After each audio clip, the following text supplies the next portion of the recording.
So today we are going to look at grouping. So grouping is the method of factoring that we use when we have 4 terms.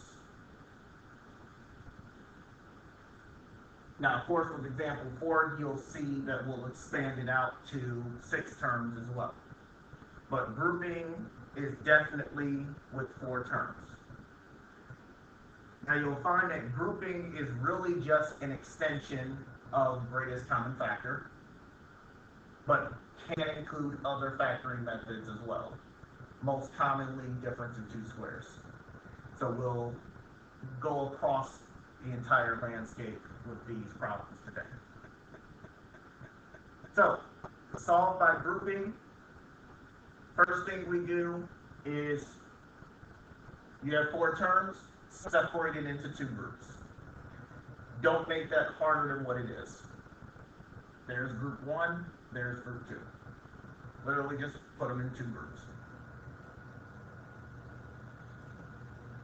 Now you look at each group and take out the greatest common factor.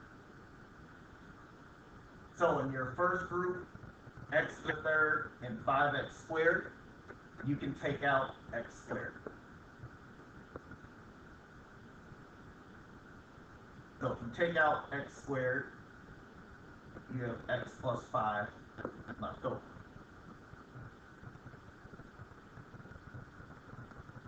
Now we go to the second group.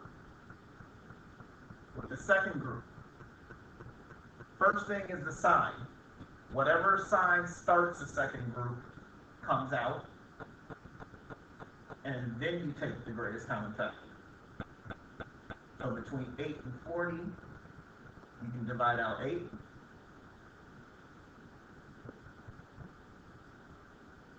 And if you divide out 8, you get x plus 5.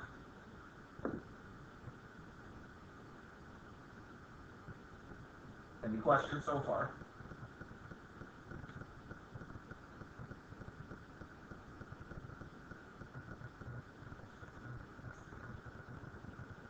Now, here's the beauty in difference of 2 squares. Not difference of 2 squares, grouping. If you do this correctly, the 2 expressions parentheses should match. If you do this correctly, 2 groups in parentheses should match. So if they match twice, you rewrite it once. And the 2 GCFs that you took out go in their own parentheses. So one of your parentheses should be the matching expressions.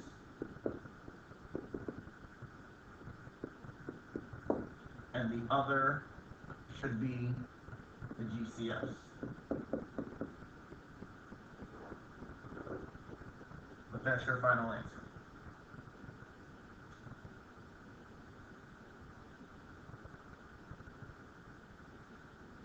So if you see that they match, they go in one parentheses, and then the GCFs go in their own parentheses. Pause for a second there. Any questions on example number 1?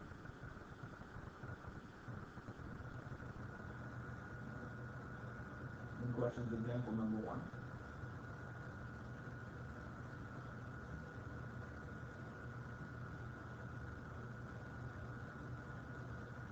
All right. Same 9 here and 9. Let's go ahead to example 2. All right, example 2. Same rules apply. Take the problem, break it into 2 groups. We look at the first group and determine what could we take out. So, from that first group, what could we take out? What are they sharing? Let's exercise your brain a little bit.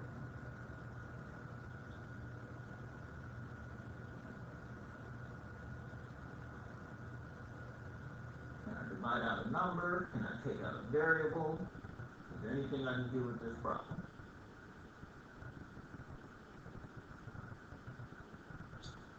Can you take out x to the third? I would definitely take out x to the third. Both of them, you can take out x to the third.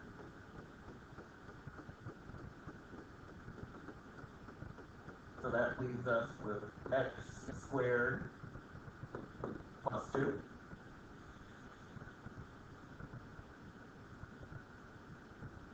So we finished group number 1. So now we hope for the same thing out of group number 2.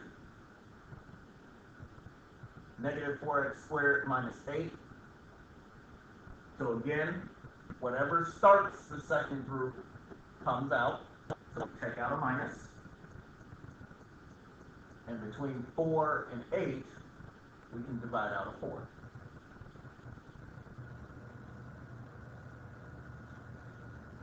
So that means if we take out the minus 4, we have x squared plus 2.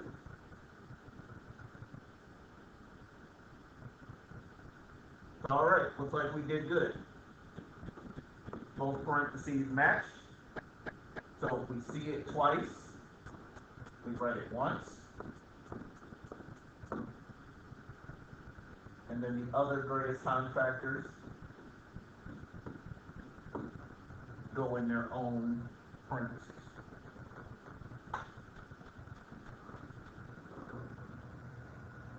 So there's our factor and answer.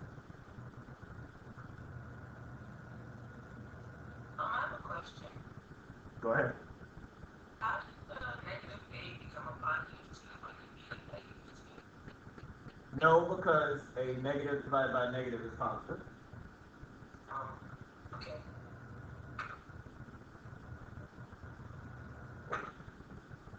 Good question. Any other questions? Problems 1 or 2?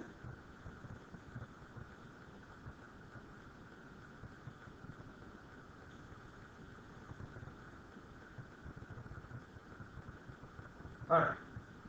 Then let's increase the difficulty a little bit going into example 3.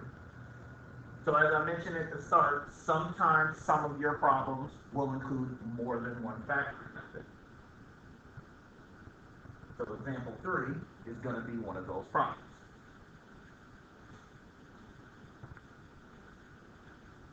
So with example 3, where we'll start is look at all the terms, see if there's anything we can divide out of all 4 terms. So 4, 12, 9, 27, there's nothing that's going to come out.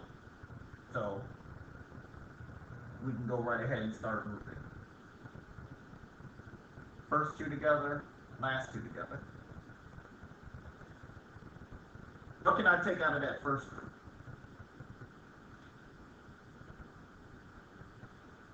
X squared. I can definitely take out x squared. 4x squared. And you can take out a 4 as well. So you have 4x squared, parentheses, should give you x plus 3.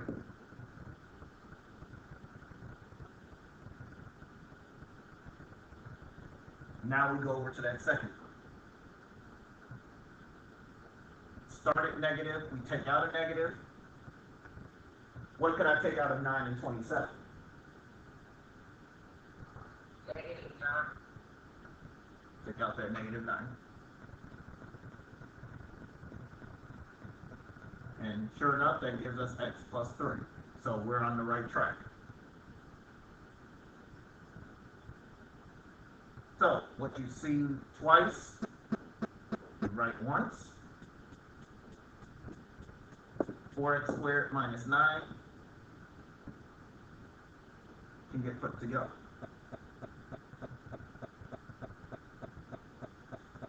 Now, this is not your final answer, because there's still something else we can do to this problem.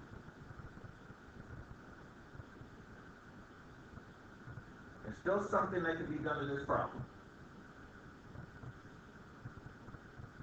right there. 4, if memory serves, is a perfect square. 9 is a perfect square. And you've got a minus sign in between. So now, we're going to do difference of two squares. So when you factor completely. That means anything that can be done must be done. So x plus 3 is finished. We can't do anything else with it. But 4x squared minus 9, we're going to keep breaking that one down. So difference of two squares means we need something to the second power that gives us 4x squared, and something to the second power is going to give us 9.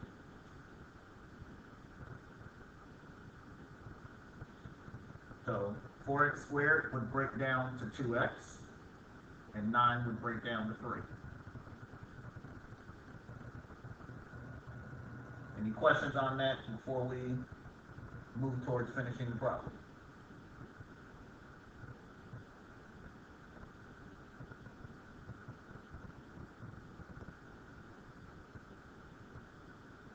So we got everything we need to finish.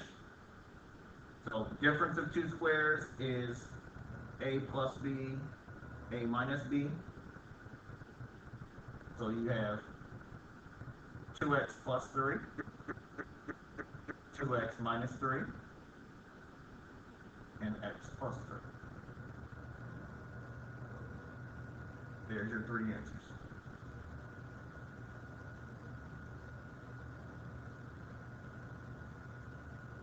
So there's your three parts. So for this problem, you had grouping,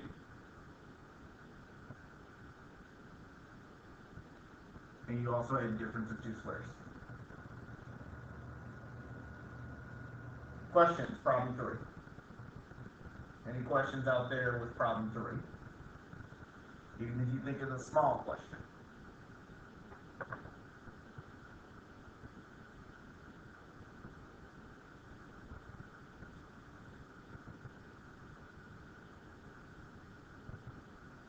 All right. There aren't any. Let's do problem 4. So problem 4 just looks ugly, but it can also be solved by grouping. So as I mentioned before, when you group, you have to have an even number of terms. So that's 4, 6, 8, etc. So when you have 6 terms, you want to break them up ideally into 2 groups of 3. So we're going to break this up so that we can take something out. So let me blow this up just a little bit.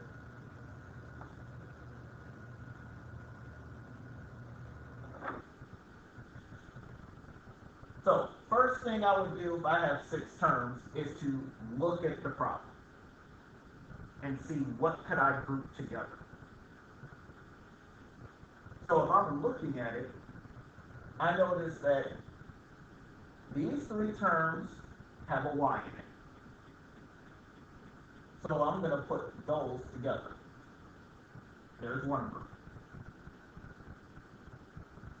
So if I'm going to put those together as a group, then those don't really have a choice. They're now a group. So your first step when you have 6 terms is you have to figure out how to pair them off. Figure out how to break them into groups. But now, we factor by grouping the way that we've been doing. So out of the first group, what can I take out? Take out an x. If I take out an x, I'm left with 2x squared plus 3x minus 5.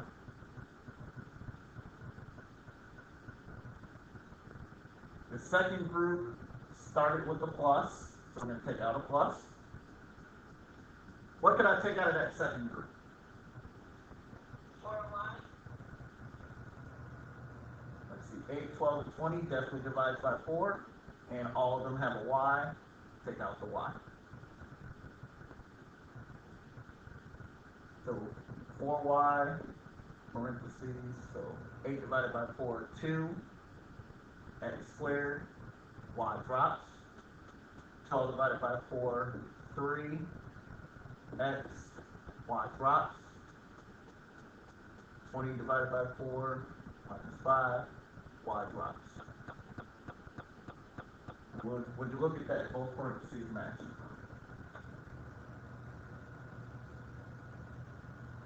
Any questions before we write out the next part?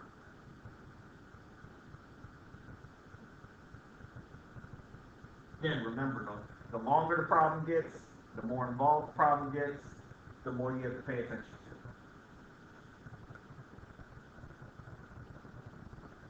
But we have x plus 4y and 2x squared plus 3x minus 5. What we saw twice, we wrote once, and the GCFs went in their own parentheses.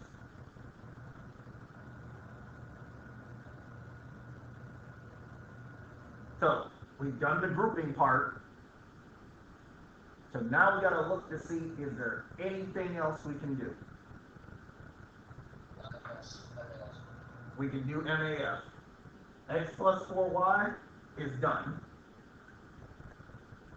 That part though, is MAF. So let's do the MAF part. First term and last term, so 2 times negative 5 is negative 10. The A is simply the middle term. So we need two numbers that multiply to negative 10 and add to positive 3.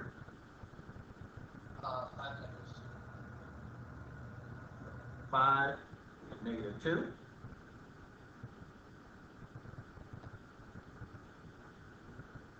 Then since both the leading coefficient was 2, divide them both by 2.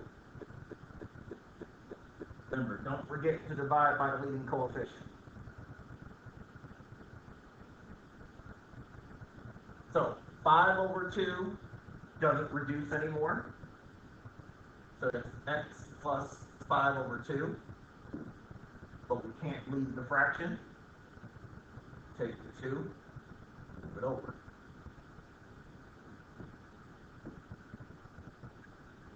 Negative 2 divided by 2 is negative 1. X minus 1 is 5. And then x plus 4y comes down.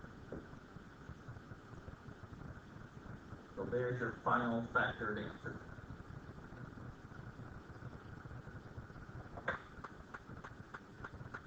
That's your final factored answer.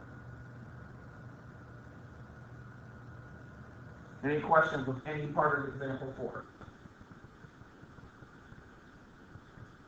Any questions with any part?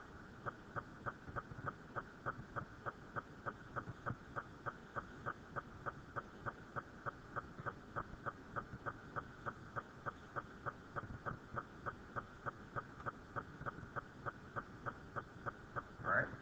Seeing none, hearing none. Let's see, nothing in the chat. So for, as a summary, we'll forget what's factoring. So your first step for all factoring is to take out the greatest common factor. That's no matter how many terms you have. 2 terms, 3 terms, 4 terms, 6 terms. Look through the entire problem and see, is there a greatest common factor? After you do that, then you look at how many terms you have. If you have 2 terms, then it's either difference of 2 squares, sum of cubes, difference of cubes. And of course, if none of them work, then the problem's over. 3 terms is MAF. Remember to divide the factors by the lead coefficient. 4 terms, grouping. So this is basically a flow chart for you to use for yourself. Just know and understand that at any point in time, you can use more than one method of factoring. You could use grouping with MAF. You could use MAF and difference of two squares. You could use GCF and sum of cubes. They will all mix and match with each other. At any point in time, they can mix and match with each other. So, any specific questions, areas of concern, just curiosities, anything relative to factoring?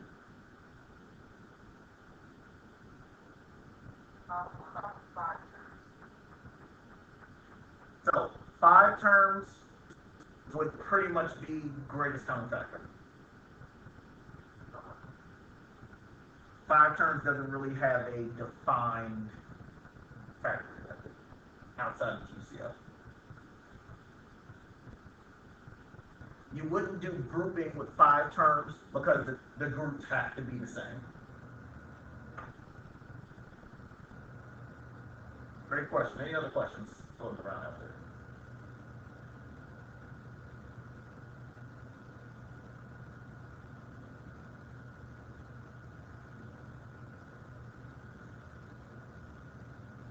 All right, and then the remainder of the guided practice was simply additional practice for you if you need things to practice.